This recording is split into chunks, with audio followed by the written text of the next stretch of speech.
Good morning class. We are going to read chapter number 10, internet service.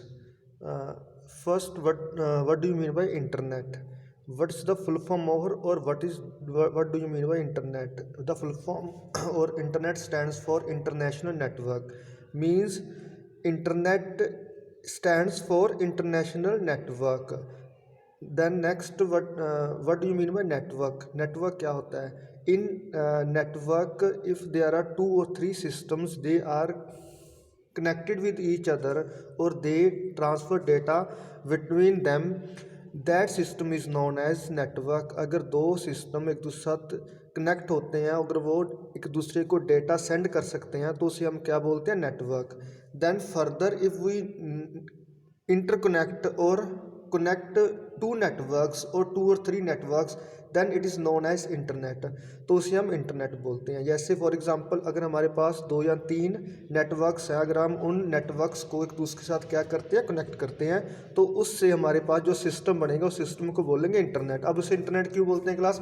क्योंकि उस system में कोई भी नेटवर्क या कोई भी अपना सिस्टम एक दूसरे को मैसेज भेज सकता है, अपना डेटा ट्रांसफ़र कर सकता है. तो इसी कंसेप्ट को हम क्या बोलते हैं? इंटरनेट. आगे क्लास इसके बाद है evolution of internet. Means internet कब स्टार्ट हुआ था और ये जैसे फर्स्ट आप देख रहे हो, फर्स्ट जो नेटवर्क था उसका नाम जो रखा गया था वो था ARPANET. The first name of the network is ARPANET, ARPANET. The full form of ARPANET is Advanced Research Project Agency Network. The full form of ARPANET is Advanced Research Agency Project Agency Network. You have to learn this full form of ARPANET. It started in 1969. ये 1969 में इस network को start किया गया था और further than 1972 में फिर हमने क्या किया, जहाँ फिर इस नेटवर्क को आगे फर्दर एक्सटेंड किया गया और उसमें 72 नोड्स को क्या किया गया? कनेक्ट किया गया. तो फर्स्ट नेटवर्क था that is ARPANET, that is started in 1969. Then at 1972 it further extends to number of nodes उसमें और ऐड किए गए. तो वहीं से कंसेप्ट हमारे पास आया कि अगर हम इसी तरह से नेटवर्क्स को कनेक्ट करते जाएं तो हमारे पास क्या बनेगा? एक इंटरनेट बन जाएगा. और इसके बाद क्लास हमारा नेक्स्ट टॉपिक है that is popular internet service. अब इंटरनेट के ऊपर आप डिफरेंट सर्विस को यूज़ कर सकते हो या इंटरनेट को आप डिफरेंट टास्क के लिए यूज़ करते हो. तो वो डिफरेंट सर्विस कौन कौन सी हैं? तो उनमें फर्स्ट है जो हम यूज़ करते हैं service, that is internet banking. अब इंटरनेट बैंकिंग में क्या होता है क्लास? आपको एक यूज़र नेम पासवर्ड दिया जाता है. You have to fill this user name and password on the bank website. तो वहाँ पे आप ये यूज़र नेम पासवर्ड फिल करते हो. देन यू हैव उसके बाद आप कोई भी जो अपने टास्क करना है जैसे बैलेंस इंक्वायरी, बिल पेमेंट, कुछ भी ऐसा कोई टास्क करना है तो आप वो कर सकते हो. इस प्रोसेस या इस चीज़ को बोलते हैं internet banking. Internet banking means online banking और इसको हम ई बैंकिंग भी बोल देते हैं. ई बैंकिंग मीन्स इलेक्ट्रॉनिक बैंकिंग. तो इंटरनेट बेसिकली होता है ऑनलाइन बैंकिंग जिसमें आप ऑनलाइन अपना कोई भी बैंक के रिलेटेड कोई काम करना वो कर सकते हो. जैसे अकाउंट में बैलेंस चेक करना है, बिल की पेमेंट करनी है, तो ये सब काम जो है या ये सब टास्क जो है इसको हम बोलते हैं इंटरनेट बैंकिंग. और ये थ्रू इंटरनेट होता है इसलिए इसको हम बोलते हैं इंटरनेट बैंकिंग. नेक्स्ट हमारे पास social networking. Social networking means class कि आप अपने फ्रेंड्स के साथ या आपके कोई दोस्त हैं आप उनको मैसेज कर सकते हो. उनको मैसेज करने के लिए हमारे पास डिफरेंट ऐप्स होती हैं. जैसे यहाँ पे एग्जांपल भी दिया हुआ है पिनिंटरेस्ट, ट्विटर, फेसबुक, इंस्टाग्राम. तो इन सब ऐप्स के ऊपर आप क्या कर सकते हो? अपने फ्रेंड्स को मैसेज कर सकते हो, अपनी पोस्ट वगैरह शेयर कर सकते हो, पिक्चर्स या वीडियोस को शेयर कर सकते हो. तो ये सब वेबसाइट्स को हम बोलते हैं सोशल नेटवर्किंग वेबसाइट्स या फिर सोशल नेटवर्किंग ऐप्स. तो इसमें कुछ एग्जांपल्स दी हुई हैं जैसे फेसबुक है, ट्विटर है. तो ये सब आपको पता भी है. ये वेबसाइट्स के ऊपर आप क्या कर सकते हो? अपने फ्रेंड्स को ऐड कर सकते हो, उनके साथ अपने व्यूज़ आइडियाज़ शेयर कर सकते हो. तो ऐसी एप्लीकेशंस को हम बोलते हैं सोशल नेटवर्किंग साइट्स. देन है न्यूज़ एंड इन्फॉर्मेशन. अब इंटरनेट की एक और सर्विस क्या है कि आप डिफरेंट तरह की न्यूज़ को इसमें इंटरनेट के ऊपर पढ़ सकते हो.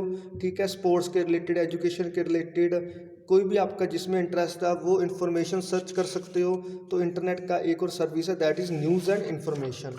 Then there is e commerce. E commerce means electronic commerce, जो आप ऑनलाइन प्रोडक्ट्स को बाय करते हो, ऑनलाइन प्रोडक्ट्स को सेल करते हो, वो सब किस में आता है? ई कॉमर्स में। इसके लिए हमारे पास डिफरेंट क्या है, वेबसाइट्स हैं। जैसे इसमें एग्जांपल दी हुई है फ्लिपकार्ट, अमेजन, मंत्रा। तो इसमें आप अपने प्रोडक्ट्स को बाय कर सकते हो, सेल कर सकते हो। इस कंसेप्ट को बोलते हैं हम ई कॉमर्स। ई कॉमर्स को इसके बाद आएगा e learning. E learning means online learning. तो क्लास जैसे अभी आप ऑनलाइन पढ़ रहे हो, तो इसी तरह से इस कॉन्सेप्ट को बोलते हैं ई लर्निंग। ई लर्निंग के लिए हमारे पास डिफरेंट ऐप्स होती हैं। जैसे इसमें एग्जांपल भी है खान अकेडमी, बायजूस। तो ये सब ऐप्स क्या है, आपको ऑनलाइन कोर्स दे रही हैं, तो आप वहाँ से ऑनलाइन कोर्स कर सकते हो। या फिर कोई भी आप अपने कोई मटेरियल पढ़ना है तो आप वहाँ से उसको रीड कर सकते हो, पढ़ सकते हो। वहाँ पे टीचर्स होते हैं पढ़ाने के लिए। तो ऐसी ऐप्स जो आपको ऑनलाइन पढ़ा रही हैं, ऑनलाइन कोई कोर्स करवा रही हैं, तो ऐसी ऐप्स को हम किस में रखते हैं? ई लर्निंग में। Then there is email. अब email is one of the service of internet. Email means electronic mail. It is use to transfer messages. Transfer means आप सेंड और रिसीव कर सकते हो मैसेज ऑन ईमेल। ईमेल में आप कहीं भी किसी भी टाइम किसी को भी मैसेज भेज सकते हो और मैसेज रिसीव कर सकते हो। जैसे पुराने टाइम में हम क्या भेजते थे? लेटर्स भेजते थे। तो उसी तरह से लेटर्स जो है अगर हम ऑनलाइन सेंड करना है तो हम ईमेल्स के थ्रू कर सकते हैं। तो जैसे इसमें डिफरेंट वेबसाइट्स हैं, जीमेल है, याहू मेल, आउटलुक, हॉटमेल। तो ये सब क्या है? Different examples of emails. तो इनमें आप अपने मैसेज को सेंड कर सकते हो, मैसेज को रिसीव कर सकते हो, पढ़ सकते हो। It is a fast way of communication. ये फास्ट वे ऑफ कम्युनिकेशन है। इसको बोलते हैं हम इन वेबसाइट्स को बोलेंगे हम email websites. Then there is email service. अब ईमेल सर्विस में क्लास अगर आपने ईमेल को यूज़ करना है, ईमेल सर्विस को, तो सबसे पहले you have to create an email account. उसके लिए आपको सबसे पहले ईमेल अकाउंट क्रिएट करना होगा।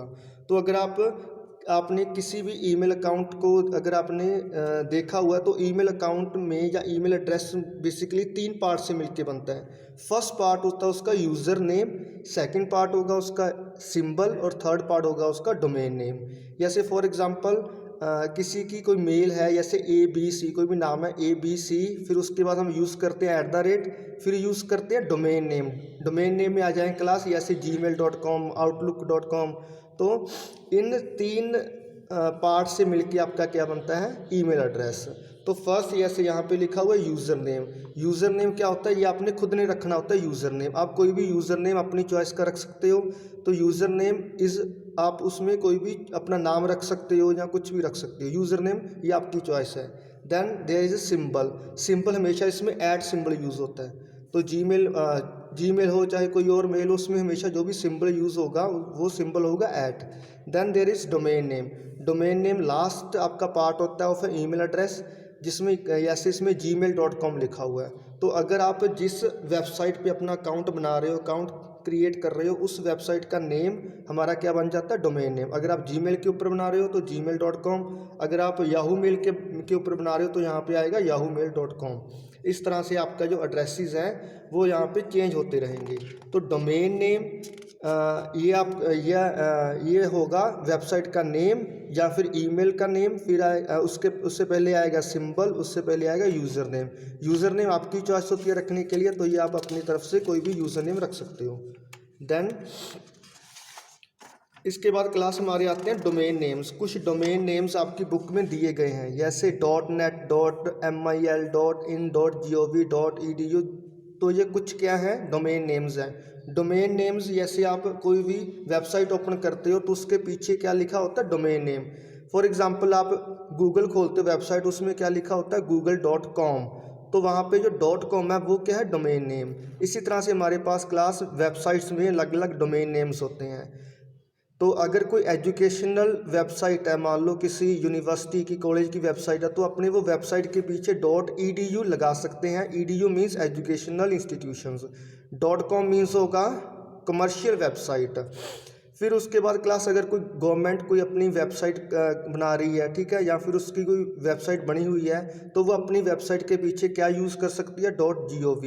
मीन्स इस डोमेन नेम से हमें ये पता लग जाएगा कि ये गवर्नमेंट की वेबसाइट है, इसको गवर्नमेंट हैंडल कर रही है। तो इस तरह से हमारे पास अलग अलग क्या होते हैं, डोमेन नेम्स होते हैं। जैसे यहाँ पे कुछ लिखे हुए हैं, MIL means military, IN means India. अगर कोई वेबसाइट सिर्फ इंडिया में है, इंडिया में वो अपनी सर्विस दे रही है, तो वो अपनी वेबसाइट के पीछे .in यूज़ कर सकते हैं। तो ये डिफरेंट हमारे पास क्या है, डोमेन नेम्स।